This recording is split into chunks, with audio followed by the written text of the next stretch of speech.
Well, good morning and welcome to another ADA Q&A. Happy to have you on here, Jess Segovia, ADA Guru, to provide a little bit of my time to answer your questions, to address issues.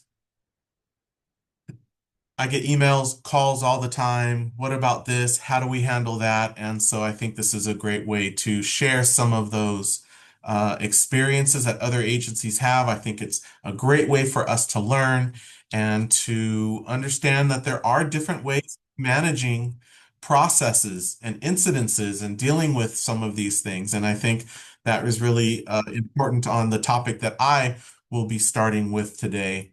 Of course, we have our guidance from the ADA. We are not to discriminate. We have requirements for how drivers are supposed to assist people with disabilities, really everyone, to provide a reasonable level of assistance. We allow service animals on board. What I'm going to start with today is the direct threat denial of service guidance that we have that says we are allowed to deny services to passengers with disabilities. And I had a call today from a lovely person in Louisiana, and we talked about the challenges of that, right? And that it's not easy. It feels contradictory, perhaps, to what our job is and the role of our agency, which is to help people. And now I'm supposed to deny them service. Well, if it's reasonable, if it's for safety issues, et cetera, et cetera. So we'll definitely talk about that. Of course, we have a whole slew of ADA paratransit requirements that we must abide by. ADA paratransit is the only transit service required by the ADA, and there are lots of strings attached to that, if you will. And so a lot of the work that I do is in demand diversion. How do we create programs and services and concepts and passenger information and material to help promote the use of fixed route and to make fixed route more accessible and usable? We can't reasonably ask people with disabilities to use our fixed route if we're not doing everything in our ability to make it as usable as possible for as many people as possible. And last week we talked a lot about passengers using wheelchairs. That's always a challenge and an issue as well. So happy to be here answering your ADA questions.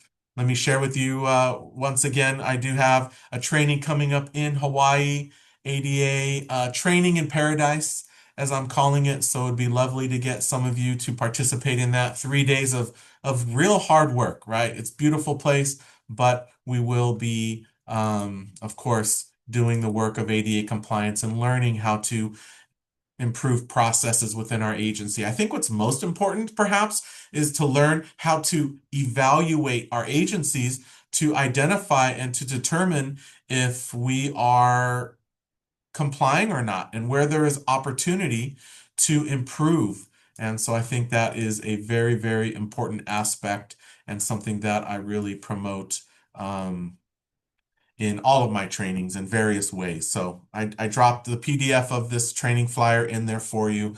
Would love to see you there. I'll also be at the SWATA conference, Southwest Transit Association, coming up in about 10 days now. I'll be presenting and I'll have a booth there. So anyone participating in that, I would love to meet you and talk with you and for you to learn a little bit about the work that I do and ways that I might be able to support your agency. So please go to swata.org to learn more about that event and to register. That would be great. So let me jump into this particular topic, the difficult work of ADA compliance, denying passengers, right? That is always an ongoing challenge. The ADA does, as I shared, allow agencies to deny passengers with disabilities. So that means that there are circumstances, scenarios, situations where it is not considered to be reasonable or or safe, etc., to transport someone. And so we do have guidance on how to address these situations. We do need to be in the best position possible to protect our agency. That could be a lawsuit, could be an FTA complaint, it could just be an ADA complaint that your agency receives, right? And so we want to, and this is the work that I try to do with all of you, is to help you understand how to put your agency in the best position should you have to defend yourself in these various ways, because it's difficult for many, many staff to deny service. It feels contrary to our work, the goal, our mission, which is to transport people, to help people live, happy, independent lives. And now we might be faced with a situation where we do have to deny, right? And the first step in these processes to prepare our agencies to deal with these situations is to have detailed and comprehensive policy. It's very, very difficult for us to hold a passenger accountable or to try to enforce a policy that actually doesn't exist within our agency. I see this quite often when someone asks me a question and then I'll say, well, what does your policy say? And the response quite often is, we don't have a policy on that. How are we supposed to hold a passenger accountable in various ways, or even a driver or operator accountable for doing something wrong when we don't have a policy? So that's very, very important. And I have lots of projects right now that I'm working on where I'm reviewing existing policies and updating agencies' ADA operating policy so that they at least can have a fresh start moving forward on how to address issues. We do need to have effective and ongoing training. This is so very important, right? We need to train our staff to be experts in their job. The ADA calls that training staff to be proficient. And then we need to ensure, as the ADA standard also requires, that uh, our staff retain the information and are experts in their job forever, right? And the only way I think we can accomplish that or prove it on paper that we have an ongoing commitment to keeping our staff trained to meet the standard of being proficient, experts at their job, is to have ongoing training, refresher trainings, whatever we want to call that. I have to say, I don't know how we can call a wheelchair securement training program or efforts that we might have within our agency if we are only using a manual wheelchair in that training when we are seeing so many other devices in service. So, something to think about. I know wheelchairs and scooters, power wheelchairs are expensive, but we can buy one that is older and the battery is dead and doesn't work. We can put it in freewheel mode and push it around wherever we need. So we do need to make sure that our dispatchers and road supervisors are experts in their work. When something goes wrong with an operator has a challenge, it is dispatch and the road supervisor that are supposed to provide the guidance and the feedback, right? And so we need our dispatchers and road supervisors to be experts. We also need them to be consistent, right? And then we need to have a shared culture of accessibility. We need to be on the same page. That's really important when we don't have a lot of policies and we let drivers figure it out, quote unquote. And maybe most of the time they do a great job, but there's a lot of risk and gamble associated with letting drivers figure it out when they're out there. And I am increasingly hearing that a lot of agencies have policies where it is driver discretion. The driver gets to decide whether they are going to do something or not. Like, I'm not a fan of a driver discretion policy for packages and bags. I think either tell your drivers not to assist with packages and bags or have a reasonable policy that requires them to do it. But if we're talking about quality service, is consistent service, you're going to have some of your drivers not helping and some of your drivers helping. This is not an ADA issue, by the way, but this is a great example that comes up because a lot of people with disabilities benefit from package policies, right? And assistance with their packages or grocery bags. And so if we have an opinion, let's have a policy on it. That is my feeling, my thoughts on that. So having a culture of accessibility within our organization so that we know when we don't have a policy, we know what type of decision we are expected to make when we are providing service. We need to have a consistent approach to reasonable modification of policy, accommodations. Remember, the guidance tells us that people with disabilities do not need to use the term or the phrase, I am requesting a modification for, and then, right? We have the burden to find where these requests for accommodations are. And sometimes those requests for accommodations are in complaints, right? So very important that we have addressed this issue and we are consistent with whether we are going to provide an accommodation or not. Effective and ongoing documentation processes. Yes, as soon as something happens, we need to document it. If we wait for the third time for something to get documented, it only happened once. It did not happen three times. So we need to have processes for documentation. If that means forms, a policy on when documentation reports are to be filed.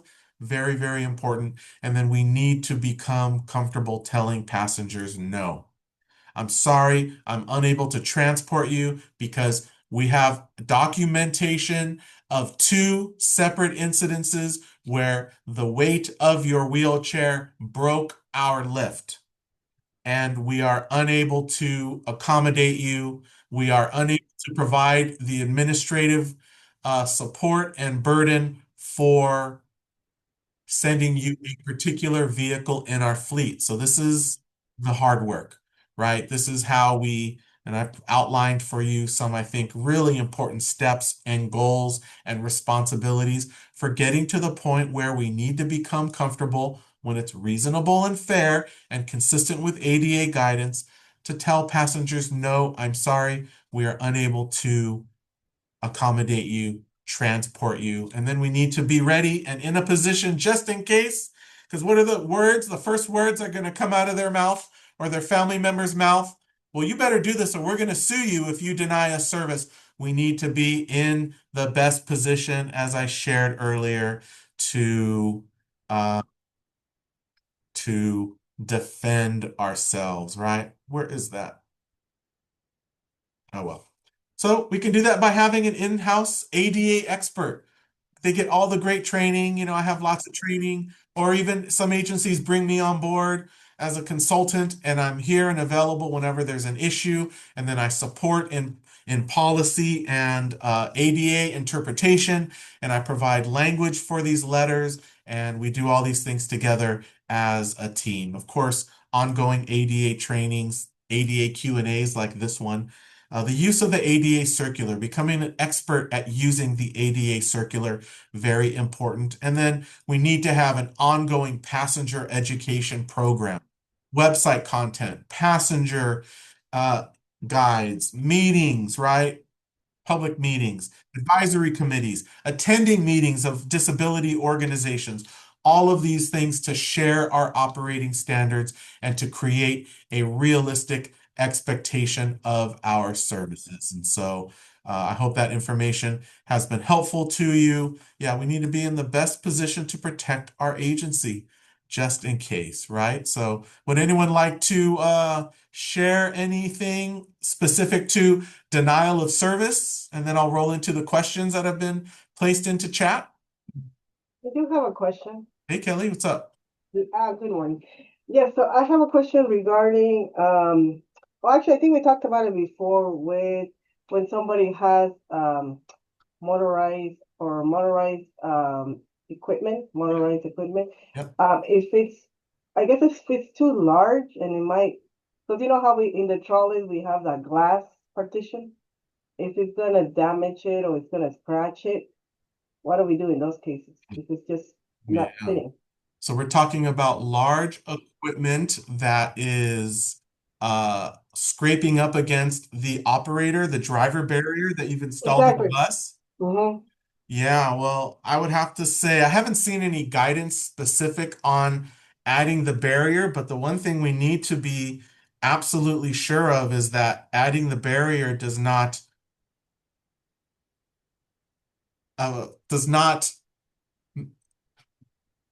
changes the equipment or the size of the entry area so that it is not meeting the minimum requirement of the ADA.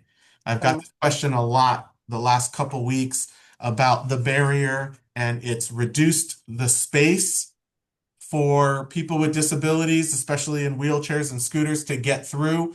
We have to be very, very careful not to create uh, a barrier to the use of our service. And so if we've added this barrier, we want to make sure, number one, it meets the minimum standard for that size, and you'd have to find that. I'm not really a vehicle configuration expert like that, but in the ADA circular, it does have all of those standards for, the width of the aisle, etc. And so if it's scratching up against it, I'm gonna have to say, because the ADA falls on the side for most parts, on the side of the rider, something that you added to the vehicle. I think we're going to have to figure out a way to live with those scratches. Um, your options are remove the barrier, but it's there for the protection of the operator. We also know that a lot of these barriers were not designed into the vehicles initially. So we've added them on, and so we have to perhaps accept the burden that might come along with that. So let's make sure everything still meets the minimum standards of the ADA. And then I'm just not sure what we can do. I think maybe in the next design of that, maybe that part of it is not glass, it needs to be steel. Uh, yeah, that's quite a challenging one. So, but thank you for that. Everything really comes down to whatever we implement, whatever policy, whatever vehicle we order, whatever modifications we make. It's not supposed to have a negative impact on the experience of passengers with disabilities, right? It's not supposed to make it more difficult for them to use our services. That is definitely a standard that we come across. All right. I hope that Yeah, answers your question, Kelly. Thank you. thank you. All right. Anyone else? I saw someone unmute themselves. Yeah, my name is Chris. I have something to add to that. One thing that we do if a passenger cannot fit on our bus because of a wheelchair or something, we'll quickly rally a paratransit vehicle to go pick them up. Is there a time frame that we have uh, that we need to abide by to pick them up? Can you explain that again? Do you have a policy for a pickup window? I believe we're following ADA compliance with the window. I believe it's an hour, Hmm. And this but is and this is for paratransit? well, so it's sort of a combination because if somebody is trying to ride the bus, but their wheelchair, so to speak, or their mobility device doesn't fit on the bus for some reason, whether it be the barrier which Kelly was referring to, Hmm. um, for one reason or another, if they can't fit on the bus, we will rally a paratransit vehicle to go pick them up, and we try to do it as quickly as possible, of course. But is there a time frame that is required to go get them and deliver them to their destination? I understand. Yes. So they don't fit on the bus because their equipment is too large, right? Their wheel. That's right. That's Uh, correct. so the ADA talks about if a lift or ramp is broken, then and someone cannot board the vehicle, we need to have an alternative transportation policy.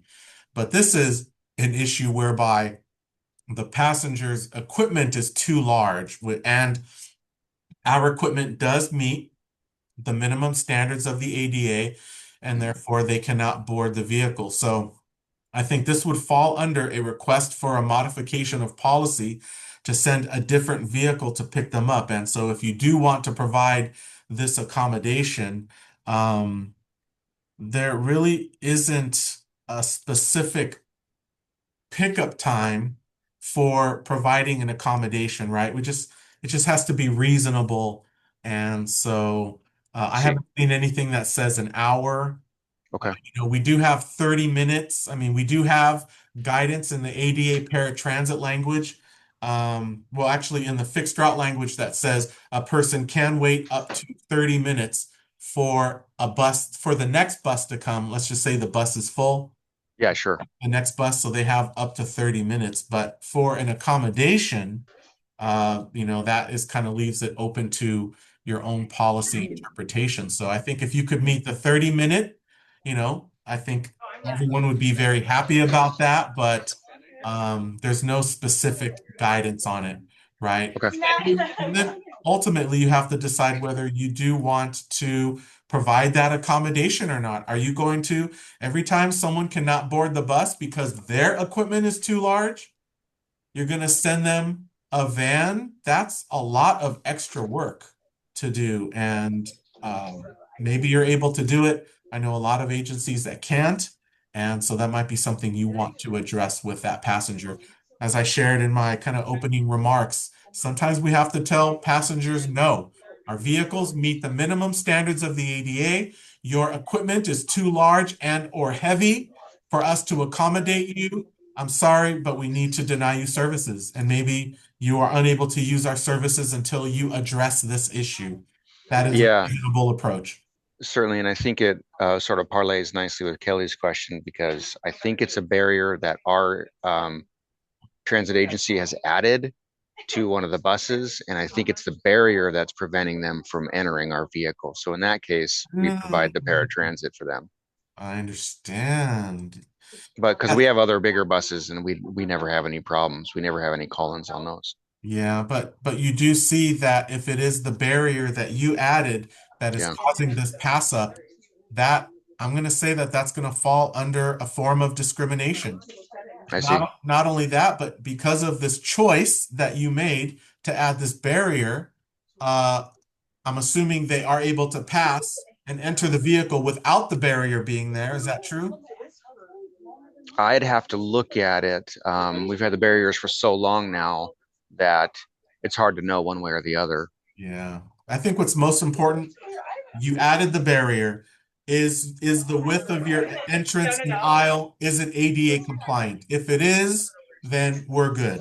If it's not, Sure. if you added the barrier and it made it and you are no longer in compliance with those measurements, whatever they are, now Yeah. you've created a bit of a barrier for to service. And so now we are also requiring them to go through extra steps to receive service, and that's something that we try to discourage. You know what I mean? Sure. Do you have those measurements? Do you know what the measurements minimum width is? I don't go to the ADA circular, and there is an entire section on vehicle configuration, and Okay. that would be in there. So, all right. Well, thank you. These are challenging issues. I see a few other people unmuted. Would you like to share anything? Yeah, hi, this is Caitlin Kelly with the City of Fort Collins. I put my question in the chat, but it is specifically around denial of service. Mm, For paratransit drivers, when they go to pick up a passenger, is there, I guess it seems like there is, but is there an allowance for them to deny a trip based on the client needing kind of excessive assistance loading into the vehicle? And the specific situation that we just encountered was, right now we just require them to load mobility devices and secure them and offer an arm for balance assistance. And a client needed help getting her leg into the vehicle, and it caused an injury, which then caused a legal claim, yeah, XYZ. So our drivers are wondering if they are allowed to deny service at that time of picking up the passenger. right. So the guidance from the ADA says that we are to provide a reasonable level of assistance, right? And then there are some examples of what is considered to be reasonable, but the agency is in the position to determine what is reasonable and what is safe. And so it sounds like lifting someone's leg, we could consider that to be of a type of medical assistance, perhaps. I had an agency one time tell me they had a passenger, they were quadriplegic, and their head kept falling over, and the driver had to come and grab their face and straighten their head. So maybe we could consider touching different body parts uh, exceeding the minimum requirements of the ADA, not being reasonable, and therefore, um, you know, maybe being something that we would want a personal care attendant to be present to assist with. And so, very, very important. Again, I want to refer back to whatever your policies say. The more specific our policies can be on these key issues, like denial of service, like providing reasonable assistance, right? There's a handful of really key elements that the more specific we get, the better the guidance to the Yeah, we are. drivers and the better the guidance to the passengers as well. So I would say, since you have documentation on an incident happening and a driver being injured, I think we could consider assisting someone in lifting their leg, because that also could be considered lifting some of their body weight. That would not be considered to be reasonable. Okay. But does our policy say so? Hmm. And I don't know that. And so we can describe exactly how we will assist, Do we need to now name every single body part that we will assist with, that we won't assist with? I think we would all probably think that might be a little bit of overkill, but we could have a statement that says, we do not assist with lifting or holding a person's body weight. We will assist by maybe allowing a passenger to grab our arm, but we're not going to, let someone lean on us as they board the vehicle. So there is definitely some language to be more specific as to the ways we will or won't assist. Okay. And in that instance, so say it is like, I need you to pick me up and put me in the vehicle. The driver would have authority, based on our policies, that it's not a requirement. The driver would have an authority to say, I cannot serve this trip. I think if we talk about good processes, for me, a good process that we are able to defend ourselves with, should we have to, would be for the driver to explain, I'm sorry, that is not a level of assistance that we are allowed to provide.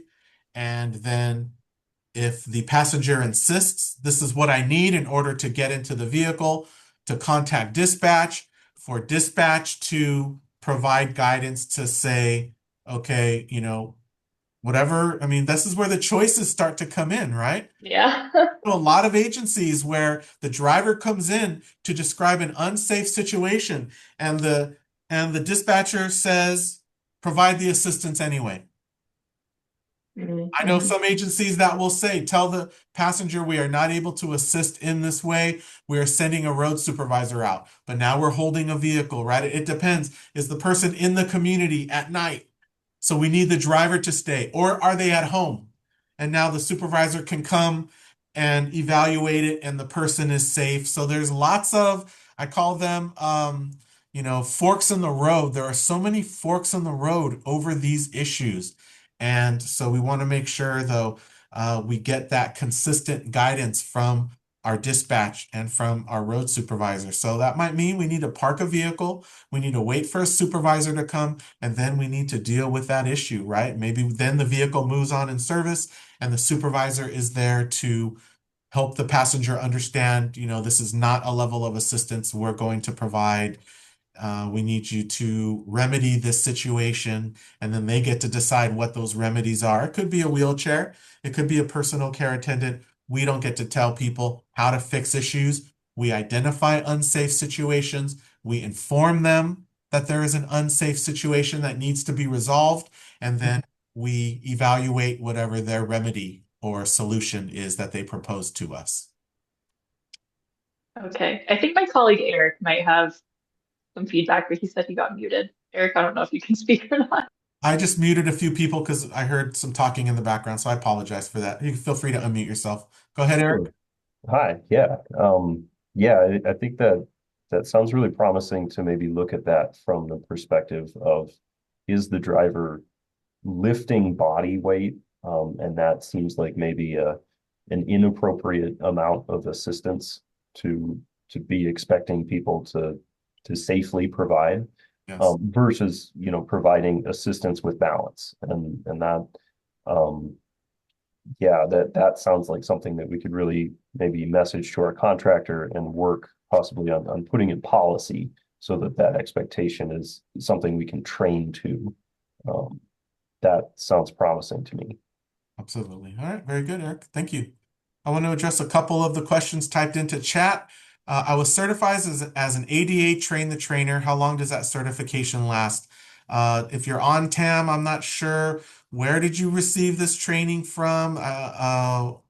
So That would be interesting. Or was it one of my train the trainers? I've only done train the trainer for a handful of agencies. So if you want to email me a little more information on that, I'd be happy to answer that question. If it was training with me, if it was training with some other organization or individual, when we talk about certification, it's certification of completion that most agencies provide. The only certification, quote unquote, that I'm aware of that like expires might be past training.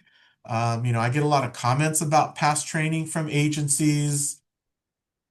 Often it wasn't, they want more training and that's why they contact me. But yeah, so if you want to email me, info@adaguru.co with a little more information, I'm happy to help with that. Another question here from Mariah. Are nursing homes required to help residents on and off the bus? How do we go about that when we are door to door and they don't assist? So no, we're talking about ADA paratransit service, we are door to door service, right? And so we are to be providing that assistance to and from the door. And that's where our policies come in, right? That's when we identify what type of assistance do they need. And so in ADA paratransit service, where we are door-to-door service, no, the facility does not have to assist the person on and off of our vehicle. That is our job, quite frankly. And if there is a safety issue, now it is the job perhaps of a PCA or, whatever the safety issue is that needs to be remedied. So I, go ahead. sorry, my name is Carrie. I'm in San Antonio. So we do not provide curb to curb. Door to door. We provide curb to curb service in San Antonio. And we do reasonable accommodation to a assist to door if they meet the safety criteria, but we do not do door to door. I understand. Is And that your service is not paratransit. It's more like a dollar ride, a it is non-ADA it dollar. is paratransit.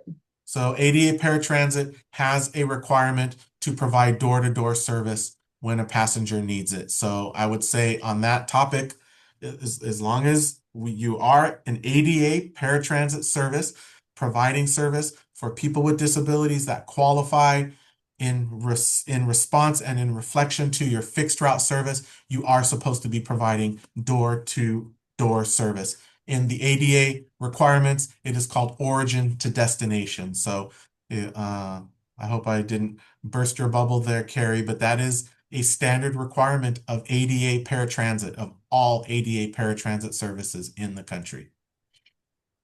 Interesting. We just had our triennial FTA audit, and they indicated that we were in compliance, and we make exceptions if people do need door to door. We do have a program where they can indicate that they need that. We go out, and as long as the driver doesn't lose sight of the vehicle and various other criteria are met, ramps, slopes, and handrails and things of that nature, then we will provide a door-to-door service. But interesting. I will get with our legal team. Well, no, then you are providing door-to-door service for those people that need it. And oh yeah, just not for everybody. Right. Right. Not everyone needs it, but if someone says I would like door-to-door service, then yeah, we provide that to them as long as it's safe, the way you described, keeping the vehicle in effective continuing control and eyesight. Maybe we don't go away from the vehicle more than 30, 40, 50 feet, whatever our policy says. We won't go in buildings. We won't go upstairs. We won't go in elevators. That is a very typical, well-drafted origin to destination policy or door-to-door policy. So it does sound like you are providing door-to-door when appropriate, when needed. So yeah, when needed. I just had missed that. I thought you were saying everyone was supposed to be door to no, door. no. Gotcha. Oh no. I see. We can say in our material, we are our standard level of service is curb to curb, but in order to be fully compliant, we would say, however, door to door or origin to destination service is provided in compliance with the ADA when needed or requested, something like that. So that would be a solid, opening description of our paratransit service. So I think you're good, Carrie. Okay, great. Thank you. You're very welcome. Sorry if I misunderstood there. No. Question here. Nursing. Oh, I mentioned nursing homes already. Let's see. Another question. Depending on the population size. Oh, here's a response. Depending on the population size, you have an hour to respond. So that sounds like Robert responding to a question earlier regarding how long a person can wait for another vehicle. So yeah, it gets tricky. If we could do it within 30 minutes, I don't think anyone would have any issue with that, but that might not always be possible, right? Here's a question. We have an ADA paratransit passenger whose sister called asking us to prevent him from riding alone. I've heard this issue before, right? And asked that we refund all the funds that she put into his account that I guess he used to pay the fare. She claims the last time he went out alone, he fell at Walmart. She asked us to add a note to his profile to only book rides with her permission. His assisted living facility told us that they cannot prevent him from riding public transit. How would you recommend we respond? Ooh-wee. So, it really does come down to independent living and choice, right? Is the sister the legal guardian of this individual? And if the answer is yes, then perhaps they do have the legal ability to control what they do in using our services. But if the sister is not the legal guardian, and there's nothing on the book stating that our passenger, our client, is the person here being described that is using our service. And so I'm just not sure what we can do, right? He's calling, booking reservations, paying the fare to and from locations in our service area, boarding and exiting the vehicle safely. So, what happens outside of our vehicle is sort of not our issue, whether they fell or not. That's terrible that they fell, but that's not a public transit issue. So my guidance on that would be if the person is, living independently and the sister is not their legal guardian, then there's not a whole lot we can do, I don't think. If the sister is the legal guardian and it's documented and provided to us, now I think perhaps we can take that and work with that, right? And try to work with the sister. And so, but now we're getting into a lot of extra work, aren't we? And that could be spilling into this idea of an administrative burden. Are we supposed to now call the sister every time the passenger calls to make a reservation and manage all of that? That's a lot of work. That's probably not reasonable, although I'm sure there are agencies out there that would do that. So, yeah. That is a tricky one. Here's a question on someone being seriously disruptive, which is the language out of the ADA. Warning letters have been issued for exhibiting this behavior, and we are considering suspension. What is the maximum length of suspension allowed for disruptive behavior? Is there appeals process that they can follow? So we do have suspension guidance from no-shows. Suspending someone for conduct is not necessarily, well, I guess it's an ADA issue if they're creating, because we also have a code of conduct that applies to everyone. And so I would say in that code of conduct, we would want to, in our policy, detail what our suspension policy will be. And I've seen, 7 days for the first offense, 14 for the second, 30 days for the third, and future suspensions. I have seen that, and so I would say that that would be reasonable. What is the part a lot of agencies fail to follow through with? Making this a formal policy, putting it on your website, in your policy documents, sharing it with the community, and then referring them to it, right? And referring to it when there are these ongoing issues. And so I think that's perfectly reasonable. The 7, the 14, the 30, we document it. And then let's be honest, there are some types of conduct that should be, and this is not an ADA thing per se, but maybe do rise to the level of being permanently removed from service. Violence, illegal conduct, doing drugs, selling drugs, human trafficking, right? There are some things that I think as a standard in our industry, we have moved to considering these things to have permanent suspension from service. So I hope that helps. There's a question here. I think we touched on this last week a little bit. Agency has an announcement that overrides the wayfinding announcement. Is that in violation of the ADA? We are supposed to have stop announcements on our vehicles. If you have an announcement from your AVA, your automated voice annunciator system, that is a non-ADA required announcement, and it is overriding the stop announcement, which is the ADA requirement. It sounds to me, just with this little bit of information, like it is an ADA violation. So AVAs, I believe you can most of them are programmed to announce every stop. So is this announcement overriding every stop announcement? That would definitely be a violation of the ADA. So yeah. Hi, it's Alyssa. I was the one who asked this question. Alyssa from Link Transit in Wenatchee, Washington. I'm the mobility coordinator here. Um, it so it's inconsistent. So when the stop request line is pulled, then the announcement says, um, please remain seated until the bus comes to a complete stop, Right. which overrides the trigger box announcement of the wayfinding like announcement. So it doesn't do it every time consistently because it depends on where in the trip the person pulls the stop request cord. I understand. So I typed on the screen, the stop announcement requirement says that we need to have announcements at any stop that is serving more than one route, major destinations and locations. This is the tricky part, and stops along the route. So it sounds like if this is random, it is very, very possible and likely that the stop announcement for these required stops is being overwritten and you are in violation of the ADA because these required stops theoretically throughout the day randomly are not being announced and they are supposed to be announced every time. Yeah. Okay, So cool. that's yes. Thank you. The trickier part is stops along the route. So anything that doesn't meet these other requirements, we might have 10 stops between the library and City Hall. And these are just, nothing important about these stops.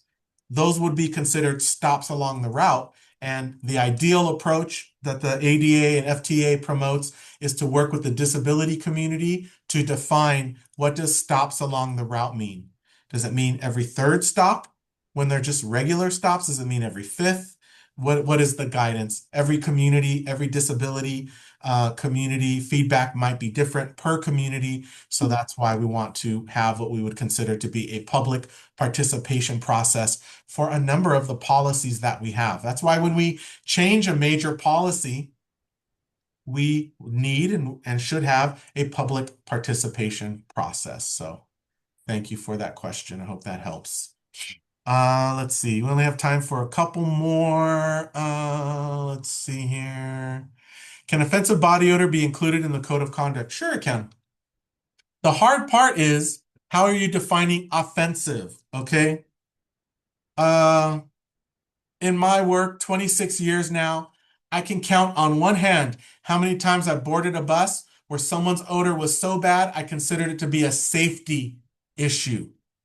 Okay, so if we talk about being seriously disruptive, right? Seriously disruptive odor. Well, most odor, I would say, falls under the category of annoying. Annoying is not unsafe. So we have to be really careful there, Brent, how we are going to define offensive body odor. Drivers, operators are always going to want to, when they smell someone bad, want to deny service. It has to meet the standard of being seriously disruptive. And rarely, in my opinion and in my experience, has bad odor raised to the level of seriously disruptive, unsafe. So we have to be really careful with that. Because if we just, I can smell you, therefore you meet the standard of offensive body odor and services denied, I'm not sure that we can really defend that very well if like an ADA complaint or FTA were to receive a complaint on that. I'm not quite sure we'd be able to defend that effectively. So I hope that helps. Yeah, and the last question here. Oh, go ahead, Luisa. Yeah, so I have a question regarding that. We do ask on our own policy for appropriate hygiene. So would that be What does that mean? right? That's could open, 10 people could define that in 10 different ways. So I think what we need to say is appropriate hygiene that, anyone exhibiting uh, you know, hygiene, and then in parentheses, odor or presence of feces, urine, it depends how detailed we want to get into a policy, but anyone exhibiting, extreme issues of inappropriate hygiene would consider to be creating a seriously disruptive environment on the vehicle. Here's the question or statement I get all the time from drivers. I picked someone up the other day. They smelled really bad. I had to open the window. Do I have to pick them up next time I see them? And my answer is, so you opened the window and you were able to deliver the service safely? Yes. You've answered your own question. It's annoying. It's not dangerous or seriously disruptive. So a lot of people aren't happy to hear that feedback, because there are people, are they homeless, unhoused? Just, my grandfather, as he started getting older, he stopped caring for himself. He started to recognize some of these things. And we'd have to tell them, like, Grandpa, I think you need to take a shower. Some people, because of their disability, etc., it affects them in the way and they don't really recognize what is happening. And so, but there's a huge difference between someone's odor is annoying and someone's odor is creating a seriously disruptive or unsafe situation on the vehicle. So, with that, our time is up for today. We went a lot longer than normal. I hope this guidance has been really helpful to all of you. Again, I do have training coming up in Hawaii, and I will be posting some other online trainings coming up as well. I'm available to do training on site for all of you. I mean, I was in Dallas. I'm going to be in a number of other places coming up, including maybe in Nevada coming up soon. So yes, definitely available to you. I'd love to work with you and your staff. I just worked with an agency here in Southern California. We did 3 days, excuse me, of training, 4 different topics over 3 days. And to have the trainers and the road supervisors and dispatchers and safety staff and transit management, and to have everyone in these trainings together to have these conversations, this is the type of experience that helps improve the accessibility culture within your agency and on how to make good decisions that we are in a position to defend. So we are not making unfair decisions to deny service, for example, simply because someone might smell like urine, but they're not dripping any of it, and it's being collected and protected within their depends undergarment. So, we have to be really careful with that. So thank you all so much for being on here. Yes, Robbie, turbo tennis. I refuse to play pickleball, but when my son does want to play, we go out and we play turbo tennis. So thanks, everyone. Have a wonderful day out there, and I will be posting this video for you all as well. So, and again, you can reach me at info at adaguru.co. All right, everyone, be safe. Have a wonderful, wonderful day. Thank you. Always a pleasure.